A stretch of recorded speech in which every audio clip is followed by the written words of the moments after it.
Good morning, afternoon and evening, my crazies. My name's Angela. I'm the Crazy Poppy Lady and welcome back to another book review. Now this one is for the DKs, a little course in crochet. Now this may be only a little book. Look at the size of it compared to my hands. No, I don't have massive hands. Okay, but there is still over 190 pages within. So yep, it's just bigger than an A5 book and definitely smaller than an A4. Right, so let's crack this binder and let's get in and have a look.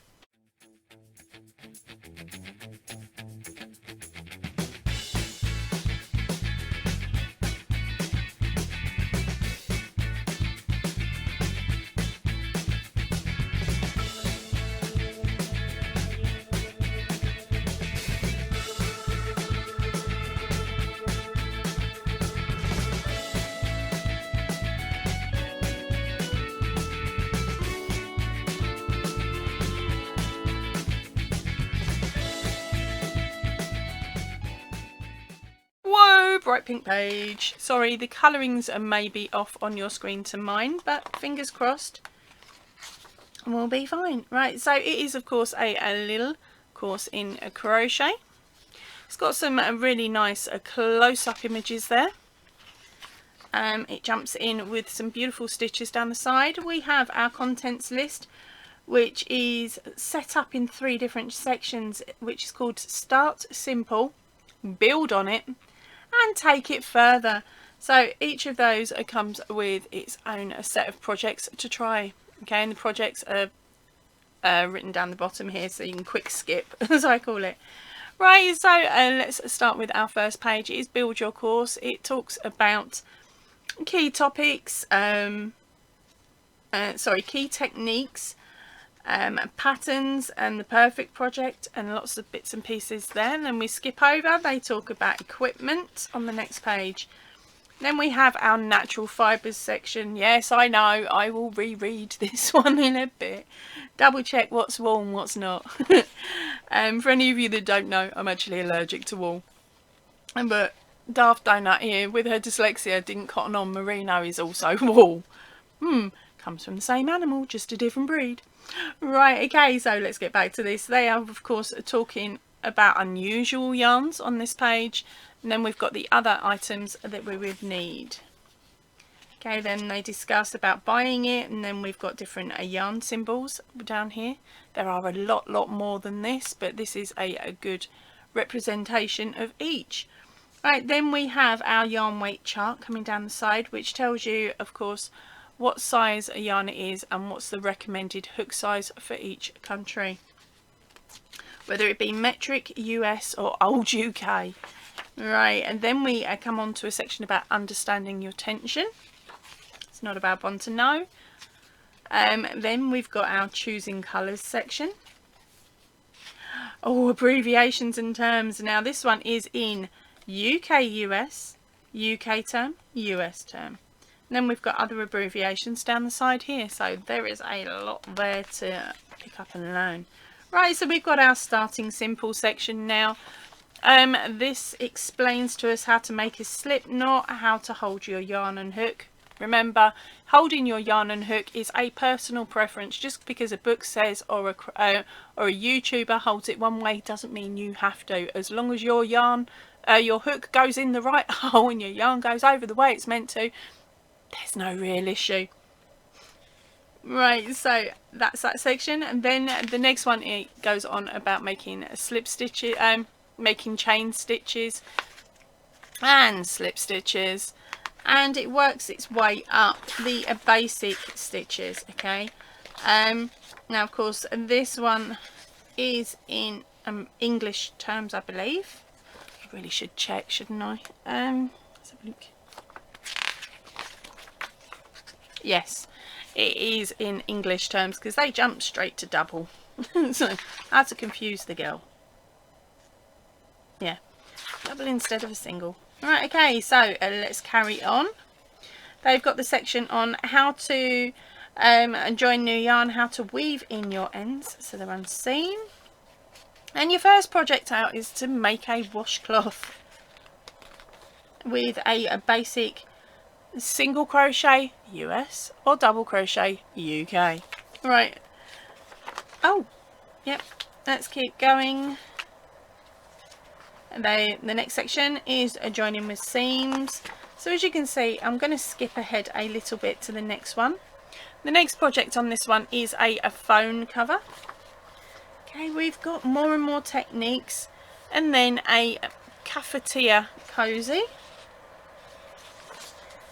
pattern. Then we skip to some more techniques and more techniques. And this one here is make a towel edging. I remember that was really popular back in the 80s. My mum actually did that to a lot of our blankets that she'd brought on the cheap, just to make them look a little bit more special. Right, okay, and next project up is friendship bracelets. Okay, and you've got a couple of different types of friendship bracelets there. Then we're up to our next section, which is the build on it. So again, they are giving us more techniques.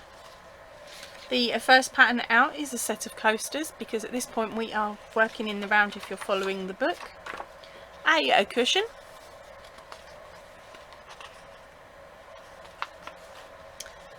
And then they're moving on to granny squares. I really should turn this page by page. Right, granny squares, which then leads you into making a baby blanket. Okay.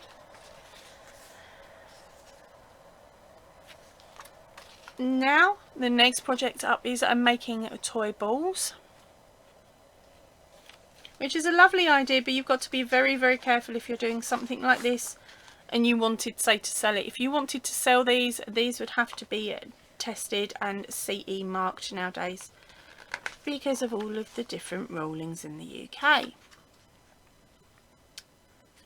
If you want more information, give me a heads up and I will tell you some more about it. Right, the next one is how to make a chevron cushion. And then you've got a little monkey I see a monkey. Okay, so I'm going to call it the monkey baby hat, or a baby hat with some funky ears on. Okay, scoot on to the next bit. We've got a project basket.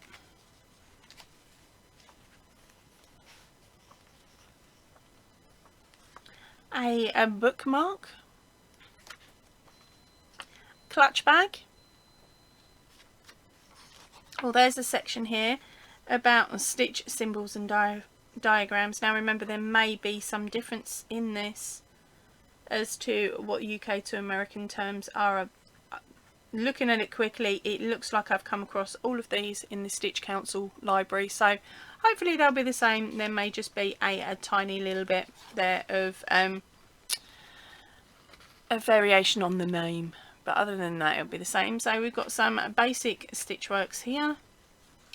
Now it's a case of taking it further. I need to read this section because then I could make my corner to corner smaller. Right, so it has oh, okay, so the next project up is making a ribbed scarf. Then we've got some more stitch works there, and they're talking here about filet crochet patterns for making the string bag that follows up next. More open work patterns. Then I'm making a lacy scarf. Crochet colour patterns. Making a tote bag.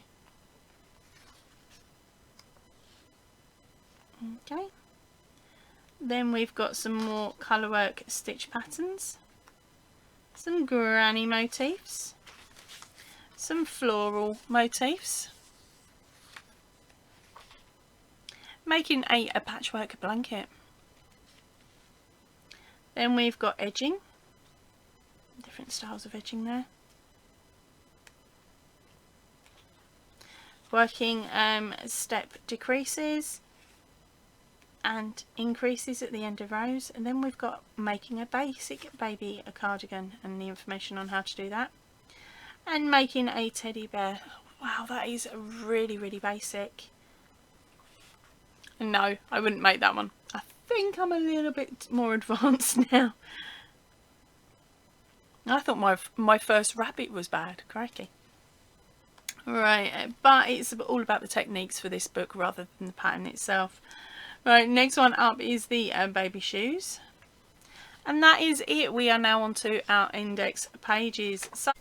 Right, so if you would like to get your hands on a copy of this book, it's going to cost you £9.99 in shops in the UK.